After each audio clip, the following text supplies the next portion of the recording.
नमस्कार, मैं अतुल शुक्ला आज किस्सा सुनाएंगे अमित शाह का। अमित शाह का जन्म 22 अक्टूबर 1964 को मुंबई में हुआ था। उनके पिता एक गुजराती कारोबारी थे।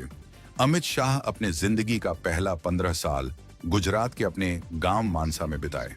खैर 16 वर्ष की उम्र में अमित शाह मानसा से अहमदाबाद आ जाते हैं, जहां पर आरएसएस ज्वाइन कर लिए और आरएसएस की ही एक इकाई एबीपी के साथ जोड़कर काम करना शुरू कर दिया।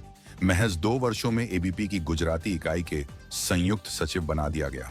शाह का झुकाव आरएसएस के साथ साथ संतों की तरफ भी था, जिनका नाम था स्वामी वामदेव। उन 5 संतों में से एक है जिन्होंने राम मंदिर के सबसे पहले मुहिम छेड़ी थी। अमित शाह ने वामदेव से ही हिंदुत्व के सारे गुण सीखे थे और नरेंद्र मोदी और अमित शाह की पहली मुलाकात 1980 में अहमदाबाद के संघ की शाखा के दौरान ही हुई थी। लेकिन नरेंद्र मोदी अमित शाह में दोस्ताना पनपना शुरू हुआ साल 1987 में, जब दोनों ने आरएसएस से बीजेपी में कदम रखा है। यह वह वक्त था जब लाल कृष्ण आडवाणी को भाजपा का राष्ट्रीय अध्यक्ष बनाया गया था। नरेंद्र मोदी अमित शाह में एक सामान्य थी, वह दोनों लिख से हटकर सोचते थे। यही बात बाकी आरएसएस कार्यकर्ता से अलग बना दिया। अमित शाह को सबसे बड़ी जिम्मेदारी 1991 में मिला, जब गांधीनगर से चुनाव लड़ रहे हैं लाल कृष्ण आडवाणी का जिम्मा सौंपा गया। उसे वक्त अमित शाह और नरेंद्र मोदी में गहरा दोस्ताना हो चुका था। अब तो लाल कृष्ण आडवाणी का हाथ उनके सर पर था। साल 1995 में गुजरात में बीजेपी ने अपनी सरकार बनाई, तो उसमें भी नरेंद्र मोदी अमित शाह की बड़ी भूमिका थी। उसे समय कांग्रेस का गुजरात के गांव में अच्छी पकड़ थी। इसी पकड़ को तोड़ने के लिए मोदी और अमित शाह ने एक नई योजना बनाई। उन्होंने हर गांव में मुखिया के बाद दूसरा स्थान रखने वाले लोगों को जोड़ना शुरू कर दिया। करीब इसी तरह 9000 लोगों का नेटवर्क तैयार किया जो मुखिया के चुनाव में हार चुके थे। उनकी यही स्ट्रेटजी ने भाजपा को गुजरात के सत्ता में बैठने का मौका दिया।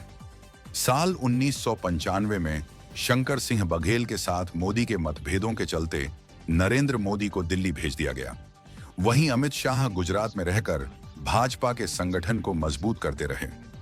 अमित शाह राजनीति में कदम रखा। साल 1997 में जब उन्होंने गुजरात के सुरखेसु सीट से पहली बार विधानसभा चुनाव लड़े, कहा जाता है कि अमित शाह को टिकट दिलाने में मोदी की बड़ी भूमिका थी। साल 1998 में जब केशव भाई पटेल जब दोबारा गुजरात के सीएम बने, तो उन्होंने मोदी से करनी काटना शुरू कर दिया। अमित शाह अकेले ऐसा नेता थे जो नरेंद्र मोदी के पीछे इस जंग में चट्टान बनकर खड़े रहे। वह अकेले ही मोदी के लिए सकारात्मक माहौल तैयार करते रहे, जिसके चलते साल 2001 में नरेंद्र मोदी पहली बार गुजरात के सीएम बने। साल 2002 में अमित शाह की मेहनत रंग लाई। जब उन्हें गुजरात में गृह मंत्री बनाया गया, फिर भी पीछे मुड़कर नहीं देखा। धीरे धीरे सफलता की सीढ़ियां चढ़ते गए। लेकिन शाह को 2010 में मुश्किलें बढ़नी शुरू हो गईं, जब सीबीआई ने उन्हें 2005 में हुए रोहराबुद्दीन फेक एनकाउंटर में दोषी करार दिया।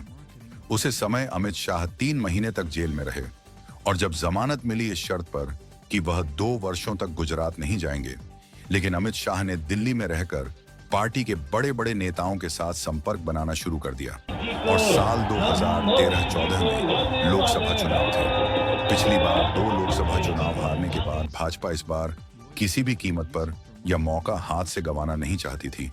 अमित शाह जानते थे कि पार्टी के पास मजबूत छवि वाले नेता मोदी जैसा कोई नेता नहीं है। शाह ने 2014 के लोकसभा चुनाव में पार्टी महासचिव के रूप में कार्य किया। उन्होंने यूपी में वह कर दिखाया जो लोग सपनों में नहीं सोचे थे। 73 सीटों पर हमने लीड इस बनाई। चुनाव में यूपी के 80 सीटों में बीजेपी ने 73 सीटों को जीत लिया, जिसके चलते 2014 के लोकसभा इलेक्शन में बीजेपी ने 282 सीटों पर जीत हासिल की और नरेंद्र मोदी 15 में पीएम के रूप में शपथ ली।